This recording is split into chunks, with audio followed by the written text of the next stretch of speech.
Olá, você está no canal Um Conto por um Ponto. Eu te convido a curtir, a comentar, a compartilhar e se inscrever no nosso canal.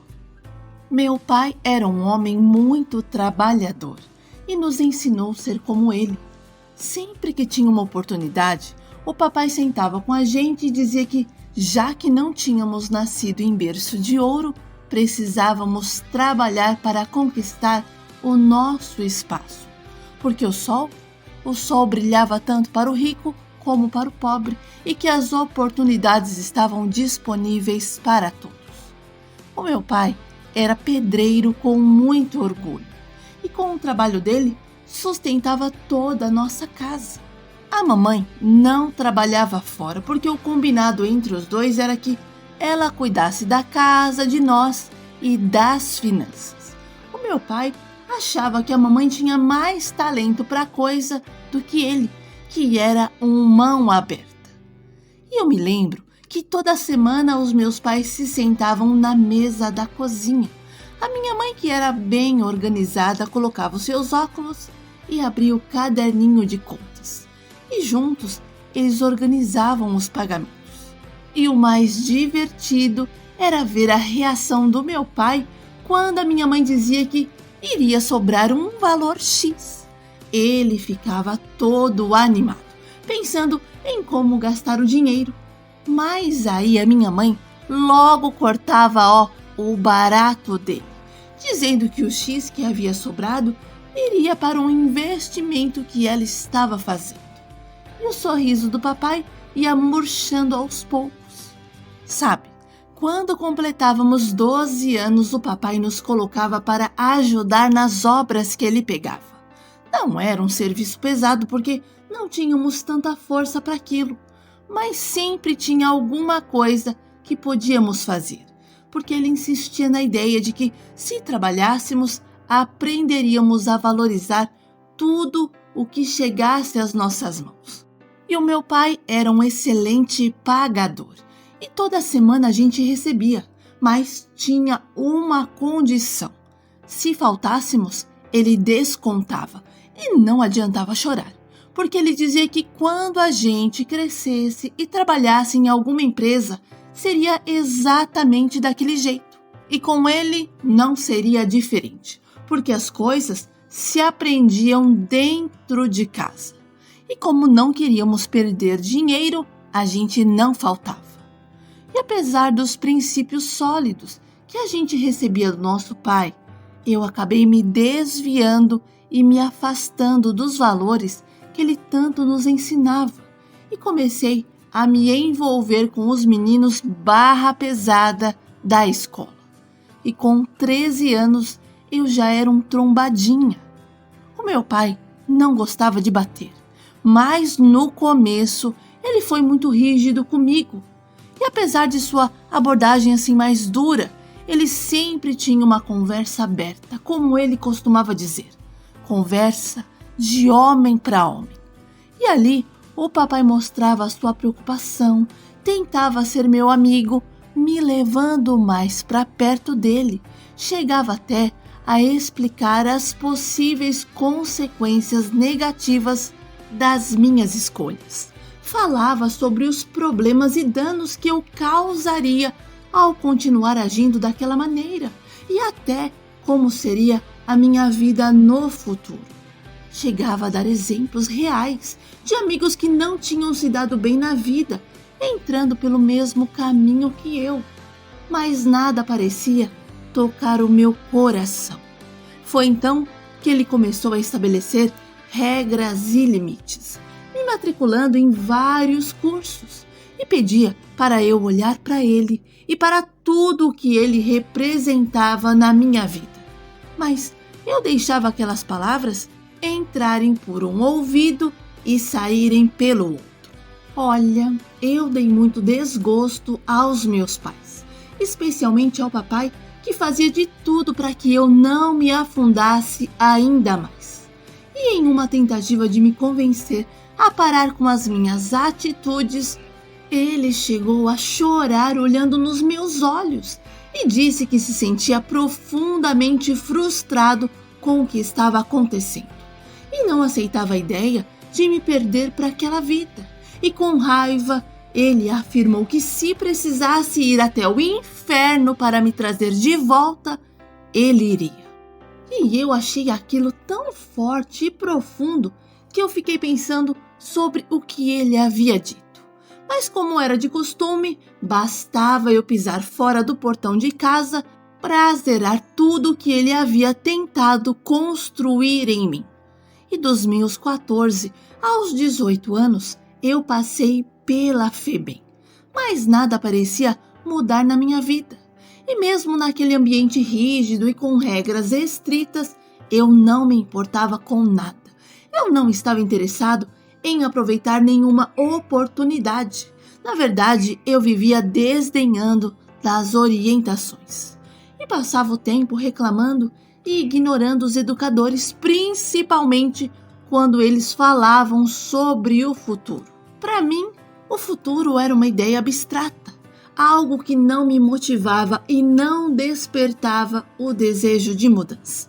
E sabe, o ambiente fora da FEBEM era muito familiar e de certa forma confortável para mim, porque eu tinha fama no bairro onde morava e isso me dava uma sensação de poder, mas na verdade esse poder não me levava a lugar algum e só servia para envergonhar a minha família. Olha, eu quero enfatizar um ponto importante na minha concepção. Se uma pessoa não tem um objetivo ou algo que desperte o interesse nela, logo essa pessoa acaba voltando para o mesmo lugar. Eu digo isso por experiência própria, porque eu vivia indo e voltando, sem ver motivos reais para mudar, sem uma meta clara ou algo que realmente me motivasse. A mudança parecia uma ideia distante e sem sentido. Bom, o ambiente em casa, principalmente entre eu e a minha mãe, era sempre carregado de tensão e de briga, porque eu não obedecia. E ela queria que eu obedecesse na marra. E uma vez ameaçou de me prender no quarto. E eu, na ira, garanti que se ela fizesse aquilo, eu iria botar fogo na casa. E por medo, ela nunca ousou fazer aquilo. O meu pai, por outro lado, ao invés de brigar comigo, ele me tirava da cama cedo. Me levava para trabalhar na esperança de que aquilo me ajudasse a mudar de rumo. No entanto, quando acabava o café da garrafa, eu dizia que ia apenas tomar um cafezinho na padaria para fumar o meu cigarro e simplesmente não voltava mais. E quando eles viam, eu já estava novamente detido. Os meus irmãos Edivaldo, Saulo, Silas e a Raquel concluíram os seus estudos. Fizeram cursos profissionalizantes e se deram muito bem na vida. Inclusive o Silas conseguiu fazer faculdade de engenharia. E tempos depois se tornou sócio de uma empresa de construção, o que trouxe muito orgulho para todos nós. E numa dessas saídas da FEBEM, eu fui trabalhar com o meu pai. E no meio do expediente, uma garota linda apareceu vendendo trufas. E parecia que os dois se conheciam. Eles conversaram um pouco sobre as coisas de Deus, falou sobre a faculdade que estava fazendo, e o meu pai deu bastante atenção para ela. E depois a moça foi embora. E quando ele se aproximou de mim e me deu uma trufa para eu comer, eu acabei comentando que ela era uma garota bem bonita. E o meu pai sem pensar respondeu imediatamente que ela não era para o meu bico e que merecia coisa bem melhor. E eu me senti ofendido, sabe? E disse que ele não podia falar comigo daquele jeito porque eu era o filho dele. E o meu pai me respondeu que por ser o meu pai, ele não estava mentindo e que eu não era nem em sonhos um rapaz para aquela moça. E toda vez que a Lidiane aparecia para trazer as trufas, o meu pai nem deixava eu me aproximar dela. E eu, tentando entender o porquê daquilo, ele me explicou que tinha vergonha de me apresentar às garotas, porque eu era um garoto sem noção, sem trabalho, sem futuro e sem nada de bom para oferecer a elas. E disse que a minha vida era só me envolver com coisas erradas e que, como pai, jamais aceitaria uma pessoa como eu na vida da filha dele. Então, ou eu mudava para ter uma garota como a Lidiane, ou procurava alguém adequado, o que era bem improvável pelos lugares que eu frequentava. E finalizou o nosso assunto dizendo que, olhando para o futuro da Lidiane, não conseguia imaginá-la indo a uma porta de uma penitenciária para me visitar. Nossa, o meu pai apunhalou uma faca nas minhas costas naquele dia. E eu fiquei muito chateado com ele, sabe? Ao ponto de dizer que o jeito que ele me tratava não era de um pai. E ele me respondeu que as coisas que eu fazia também não eram coisas de um filho. E na minha raiva, eu fui embora. E fiquei uns dias sem trabalhar. Até que a minha mãe me perguntou o que eu queria da vida, o que eu esperava dela e onde eu gostaria de estar dali a alguns anos. E eu não soube responder a nenhuma das perguntas. E aquelas perguntas, ficavam na minha mente o tempo todo. E eu ainda não encontrava respostas para elas, o que me deixava até irritado. E para tentar me distrair, eu sempre saía para dar um giro por aí. E foi durante esses giros que eu acabei encontrando a Lidiane na praça, onde ela estava evangelizando e distribuindo panfletos sobre a palavra de Deus. E quando ela me viu, me entregou o panfleto. E eu esperava que pelo menos ela me cumprimentasse ou perguntasse como eu estava.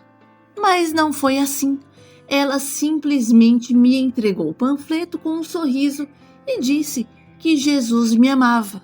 Embora não fosse aquilo que eu gostaria de ouvir, eu fiquei tocado com o que ela me disse e decidi ficar por ali, ouvindo as músicas que os meninos do louvor estavam cantando e a mensagem do pastor. E assim que o evento terminou, eu me aproximei da Lidiane e perguntei se ela se lembrava de mim. Inicialmente, a Lidiane não se lembrou, mas quando eu mencionei que eu era o filho do pedreiro que sempre comprava as trufas, ela finalmente se lembrou de mim e a gente começou a conversar. Eu perguntei para onde ela ia depois dali e a Lidiane respondeu que estava indo para casa e eu pedi para acompanhá-la até lá. E ela não viu problema e a gente foi conversando sobre vários assuntos. E ela, curiosa, me fez várias perguntas e eu, na minha esperteza, pulei algumas e menti em outras, porque eu fiquei com vergonha. Quando chegamos à casa da Lidiane, a sua mãe estava no portão. E ao me ver, ela perguntou quem eu era. E a Lidiane respondeu que eu era o filho do irmão Luiz. E a mãe dela me cumprimentou antes de entrar em casa e pediu para que ela não demorasse muito. Ficamos então conversando no portão por cerca de 2 horas. E pela primeira vez na vida, eu me senti verdadeiramente empolgado e esperançoso. E no dia seguinte, sem precisar que o meu pai me chamasse, eu acordei cedo, vesti a minha roupa de trabalho, tomei café e fiquei esperando ele se levantar. E quando ele me viu de pé e pronto para o trabalho, perguntou o que estava acontecendo. E eu lhe disse que queria muito mudar a minha vida e ser alguém de quem ele tivesse orgulho. O meu pai ficou até emocionado, com os olhos cheios de lágrimas. Me abraçou e disse que, se eu realmente quisesse, conseguiria, porque o sol estava brilhando para mim. E desde aquele dia, eu me dediquei de corpo e alma ao trabalho. Fiz cursos, mas decidi seguir a profissão do meu pai E com o tempo, o meu irmão viu o quanto eu me tornei um excelente pedreiro e me levou para trabalhar com ele na empresa onde ele era sócio. E com isso, eu me tornei um homem responsável, comprometido e cheio de sonhos para realizar. A minha vida mudou completamente e eu nunca mais senti vontade de fazer coisas erradas. E depois de um tempo de amizade, eu finalmente decidi abrir o meu coração para a Lidiane. Falei sobre as minhas intenções e que gostaria muito de namorar com ela. E para minha alegria, a Lidiane aceitou o meu pedido de namoro. E quando eu contei a novidade em casa, o meu pai simplesmente sorriu e disse que já imaginava aquele final para nós. E foi aí que eu o lembrei que, como ele sempre me desanimava e me dizia que ela não era para o meu bico. E o meu pai então revelou que fazia aquilo para me impulsionar a crescer e explicou que, na verdade, não sabia mais como me mostrar que o melhor caminho era o que eu estava seguindo agora. E salientou ainda que estava tentando me ajudar a enxergar o que era necessário para mudar a minha vida, mesmo de uma forma que eu não entendesse na época. Me casei com a Lidiane e tivemos 3 filhos, Davi, Tiago e André. E eles nos deram netos, Manuela, Amanda e Lucas, que enchem a minha vida de alegria. Os meus pais tiveram a oportunidade de me ver um homem de família e puderam descansar em paz. A verdade foi que depois que eu me apaixonei, eu percebi que a vida só ganha verdadeiro sentido quando há algo ou alguém que nos dá uma razão profunda e apaixonada para seguir em frente.